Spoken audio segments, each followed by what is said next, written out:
खुश आमदीद आप लोगों को फिर एक नई कहानी में। और आज की कहानी हमारी रिलेट कर रही है एक साइड हसल से। अब साइड हसल होना बहुत ही ज़्यादा इंपॉर्टेंट हो चुका है। जिस तरह का टाइम चल रहा है, इन्फ्लेशन रेट बहुत ज़्यादा हो गया। हर इंसान चाहता है कि उसकी ज़िंदगी में एक मेन इनकम हो, एक साइड इनकम हो। अब साइड इनकम के लिए उसके पास प्लान नहीं होता या उसके पास कोई टेक्निक नहीं होती कि वो क्या करे। आज मैं आपको 5 ऐसे स्टेप्स बताऊंगा जो कि आपको हेल्प आउट करेंगे साइड हसल जनरेट करने में। याद रहे, ये प्लान नहीं है, ये कुछ स्टेप्स हैं जो कि आपको हेल्प आउट करते हैं कि कैसे आप साइड हसल यूज कर सकते हैं या बना सकते हैं। अगर आप इसके ऊपर काम करेंगे तो यकीन मानिए ऑटोमेटिकली चीज़ें बहुत ज़्यादा बेहतर होना स्टार्ट हो जाएंगी। पर उससे पहले आपको बताता चलूँ कि ये बहुत ज़्यादा टफ उस सूरत में हो जाता है जब बहुत सारे लोग इसके ऊपर डिपेंडेंट हो जाते हैं। आपने साइड हसल पर डिपेंडेंट नहीं होना, आपने इंडिपेंडेंट रहना है साइड हसल से और डिपेंडेंट रहना अपनी मेन इनकम पे। हम लोग क्या करते हैं, हम लोग साइड हसल में देखते हैं कुछ बेटर इनकम आ रही है, टोटली डिपेंडेंट हो जाते हैं। लेकिन जब आपको लगे कि बहुत बेहतर हो चुका है और मेरी मेन इनकम से ज़्यादा मेरी साइड हसल आ रही है, तो साइड हसल को आप मेन इनकम बना लें और उसके अलावा भी एक साइड हसल रखें। हमारे यहाँ पे सबसे बुरी आदत यही होती है कि हम लोग ना साइड हसल की जगह पे ना मेन इनकम को रख लेते हैं, लेकिन कभी कभार हम मेन इनकम को भूल कर साइड इनकम पे डिपेंडेंट हो जाते हैं। वो काम आपने बिल्कुल नहीं करना। अगर आप वो काम करेंगे ना तो चीज़ें काफ़ी ज़्यादा ख़राब होना स्टार्ट हो जाएंगी और मैं नहीं चाहता कि वो स्टार्ट से ही ख़राब होना शुरू हो जाए। तो उससे पहले आपको मेरे चैनल को सब्सक्राइब करना है ताकि मज़ीद ऐसी वीडियोस मिलें और आपकी जो साइड हसल है वो भी बेहतर हो जाए और साथ साथ आपकी ज़िंदगी भी बेहतर हो जाए। उसके अलावा आपने मेरी वीडियो को करना है लाइक, क्योंकि आपका लाइक मुझे मोटिवेट करता है, और साथ ही एक अच्छा सा कमेंट भी कर दीजिएगा ताकि ऐसी मज़ीद वीडियोस आती रहे और आपका लव मुझे दिखता रहे। तो चलिए कहानी का बकायदा आगाज़ करते हैं।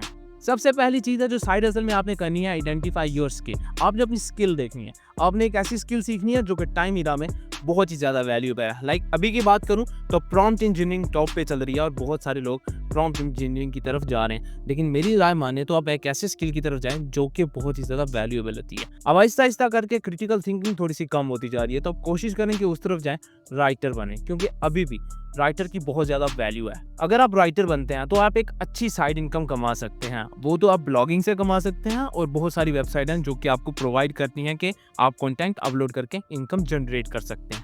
ये एक साइड हसल के लिए बहुत ही ज़्यादा इंपॉर्टेंट है। उसके अलावा आप ग्राफिक डिज़ाइनिंग कर सकते हैं, जो कि फ़िलहाल थोड़ा सा कम हो गया क्योंकि एआई आ चुका है और एआई बहुत ही ज़्यादा कमाल होता जा रहा है। हाँ, उसके रिलेटेड आप प्रॉम्प्ट इंजीनियरिंग सीख सकते हैं, वो काफ़ी वैल्यूएबल हो जाएगी आपके लिए। ये भी साइड हसल बहुत ही ज़्यादा इंपॉर्टेंट है। अब इसके अलावा आप एक और काम कर सकते हैं, आप ऑनलाइन एसेट बना सकते हैं। अब जब आपका ऑनलाइन एसेट बन जाएगा ना तो चीज़ें काफ़ी हद तक अच्छी हो जाएंगी। एक दफ़ा एसेट बनने के बाद वो सेल आउट होता रहता है और आपकी इनकम साइड इनकम आती रहती है। आप दूसरी तरफ मेन काम करते हैं ना, इसको साइड हसल के लिए छोड़ दें। हमारी एक बुरी आदत यही होती है कि हम लोग कहते हैं कि यार टोटली डिपेंडेंट हो जो साइड हसल पे, यार वहाँ से इनकम आएगी तो ठीक है, नहीं आएगी तो भूल जाओ। लेकिन हमने वो गलतियां नहीं करनी है, हमने गलतियों को करना है इग्नोर। हमने साइड हसल के साथ साथ एक मेन इनकम लाजमी रखनी है। अब जब आपने ऑनलाइन एसेट बना लिया, आपने कोई स्किल सीख लिया, स्किल कोई भी हो सकता है, there are thousands of skill जो कि आज के टाइम में चल रहे हैं। इवन के कोडिंग का बहुत बड़ा इरा आने वाला है, तो कोशिश करें कि कोडिंग सीख लें। पर्सनली मैं भी सीख रहा हूँ, क्योंकि मुझे जब से समझ आने लगे कि कोडिंग की बहुत ज़्यादा वैल्यू है, तो मैंने कहा क्यों ना कोडिंग सीख ली जाए। जैसे ही कोडिंग सीख लेंगे उसके बाद टाइम ग्रेट हो जाएगा, और अगर नहीं सीखेंगे तो ऑलमोस्ट हर चीज़ डिस्ट्रॉय होने लगेगी और मैं नहीं चाहता कि हर चीज़ डिस्ट्रॉय होना स्टार्ट हो जाए। और आप लोग with the help of Google आप और भी बहुत सारी स्किल्स दे सकते हैं जो कि आपको मास्टर करनी है। खासकर वो वाली स्किल सीखें जो कि आपकी फील्ड से रिलेट कर रही होंगी। उससे ऐसा होगा कि आपको उसके अंदर इंटरेस्ट पैदा होगा और आप उसको डेली बेसिस पे सीख पाएंगे। और जब आप उसको प्रॉपर मास्टर कर लेंगे तो आप उस स्किल को सेल आउट करके अपनी इनकम को जनरेट कर सकते हैं। इवन कि अभी बहुत सारे लोग ये वाला काम करना स्टार्ट कर चुके हैं, हम भी करते हैं, आप भी करें। और इसके लिए एक प्रॉपर प्लान फ्यूचर वाली वीडियो में लाजमी आने वाला है। नेक्स्ट चीज़ है चूज अ प्लेटफॉर्म। अब अपने प्लेटफॉर्म चूज करना है कि किस प्लेटफॉर्म को अपने लिए साइड हसल रखना है। लाइक बहुत सारे प्लेटफॉर्म है इस वक्त के टाइम में, बहुत ज़्यादा साइड हसल के लिए वेबसाइट आ चुकी हैं। लाइक फेसबुक साइड हसल के लिए बेहतरीन है, यूट्यूब साइड हसल के लिए बेहतरीन है, इंस्टाग्राम साइड हसल के लिए बेहतरीन है, और भी बहुत सारे हैं जो कि ब्लॉगिंग से रिलेट करें। इवन के blogging.com भी इसमें आता है जो कि आपको हेल्प आउट करता है कि कैसे आप साइड हसल जनरेट कर सकते हैं। हमारे यहाँ पे आई डोंट नो क्यों के थोड़ी बहुत रिस्ट्रिक्शंस चलती हैं, जिसकी वजह से पाकिस्तान में कुछ ऐसी वेबसाइट्स नहीं आती हैं जो कि साइड हसल में आपके लिए वैल्यूएबल होती हैं। हाँ, बहुत सारे लोग इन चीज़ों को यूज़ करते हैं या आपको सर्विसेज प्रोवाइड करते हैं, वो भी सॉफ्ट स्किल में। आपको ये भी आइडिया हो जाएगा कि आप कैसे इसको जनरेट कर सकते हैं। थाउजेंड्स ऑफ वीडियोस इसके ऊपर पड़ी हैं यूट्यूब पे, कोई भी वीडियो देखें, वहाँ से काम सीखें और स्टार्ट कर दें। पेड कोर्सेज की तरफ अभी मत जाएं, क्योंकि हम लोगों ने जो काम स्टार्ट करना है वो जीरो इन्वेस्टमेंट से। अगर हमने इसमें पैसे लगा दिए तो हमारा क्या फ़ायदा? हम लोगों ने तो इन्वेस्टमेंट स्टार्ट से लगा दी। इन्वेस्टमेंट आपने सिर्फ फिजिकल काम में लगानी है, उस काम में नहीं जो आपको लगता हो कि फ्यूचर में इतना ज़्यादा वैल्यूएबल है या नहीं। अगर आपको लगे कि वैल्यूएबल है तो इन्वेस्ट कर सकते हैं, या आपके पास ज़्यादा पैसे हैं तब भी इन्वेस्ट कर सकते हैं। लेकिन मेरी मानिए, जो आपने 50-60 हज़ार रुपये किसी कोर्स को देना है, 10-20 हज़ार रुपये किसी कोर्स को देना है, वो आप यूट्यूब से वीडियोस देखें। उसके बाद आपने वही पैसे किसी फिजिकल काम में इन्वेस्ट कर देंगे। जब आप वो वहाँ इन्वेस्ट कर देंगे तो काम ज़्यादा हद तक बेहतर होना स्टार्ट हो जाएगा, हमारी नज़र में और आपकी नज़र में काफ़ी डिफरेंस आएगा। नेक्स्ट चीज़ है क्रिएट अ प्लान। अब आपने प्लान बनाना है कि किस तरह का कंटेंट आपने जनरेट करना है या किस तरह के कंटेंट के ऊपर आपने काम करना है। अगर आप ये काम करेंगे तो चीज़ें काफ़ी हद तक आपकी समझ में आना स्टार्ट हो जाएगी। हम लोगों ने पर्सनली देखा है कि यार कौन सा प्लान हमारे लिए इफेक्टिव होता है। बहुत सारे प्लान हो सकते हैं। आप 10 to 10 रूल यूज़ कर सकते हैं, मतलब 10 मिनट का काम है 10 सेकंड में कर लिया। और इस तरह की बहुत सारी टेक्निक अभी भी मार्केट में अवेलेबल है, आपको वो अलॉट ऑफ मिल जाएंगी। मुझे पर्सनली जो अच्छी लगती है वो यही कि अपने कंटेंट के रिलेटेड वीडियोस बनाकर वो टाइम पे अपलोड करना, लाइक कांस्टेंट रहना एक किस्म का। तो वो प्लान आपको हेल्प आउट करता है कि कैसे आप कांस्टेंट रह सकते हैं और कैसे आप कंटिन्यूसली काम कर सकते हैं। प्लेटफॉर्म चूज करने के बाद यही वाला काम सबसे ज़्यादा मुश्किल होता है और हम लोग इसके ऊपर कोई काम ही नहीं करते। लेकिन अगर हम काम करेंगे तो यकीन मानिए चीज़ें काफ़ी हद तक अच्छी होना स्टार्ट हो जाएंगी। प्लान एक बहुत ही ज़्यादा वैल्यूएबल चीज़ है किसी भी चीज़ में।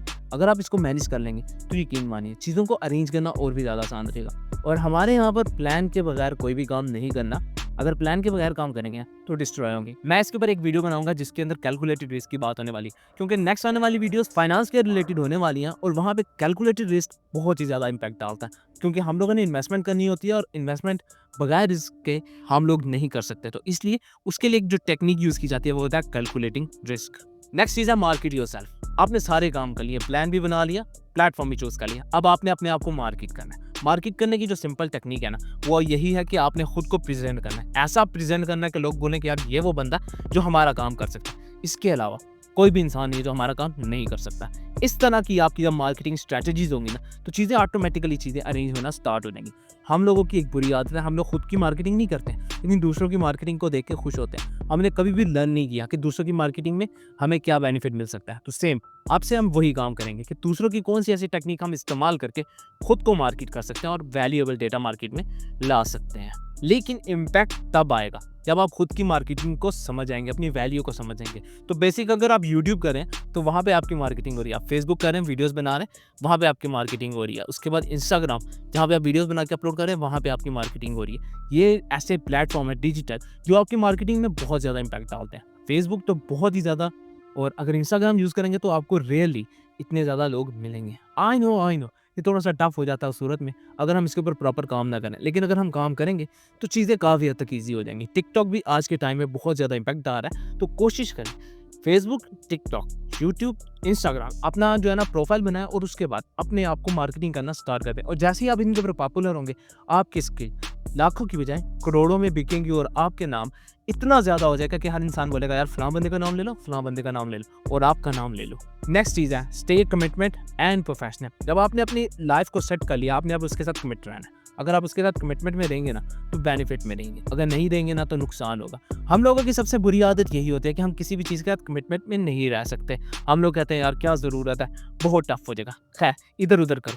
कमिटमेंट में ऐसा होता है कि जब भी कोई काम रहता है आपको वो करना ही होता है। मैं अपनी बात करूँ तो मैं यूट्यूब से अपने आप को कमिटमेंट में ला चुका हूँ, तो मुझे डेली कंटेंट बनाना होता है। इवन कि इतनी मुश्किलात का मुझे सामना करना पड़ता है, लेकिन फिर भी मैं कहता हूँ नहीं, मुझे वीडियो बनाकर अपलोड करना है, डेली अपलोड करना है, जो कि दुनिया का सबसे मुश्किल काम है तब तक जब तक आपके पास कंटेंट नहीं है। लेकिन जैसे ही आपके पास कंटेंट होगा तो चीज़ें आसान हो जाएंगी और आपको बेनिफिट मिलेगा। I know this is the most toughest thing, commitment करना और प्रोफेशनल रहना।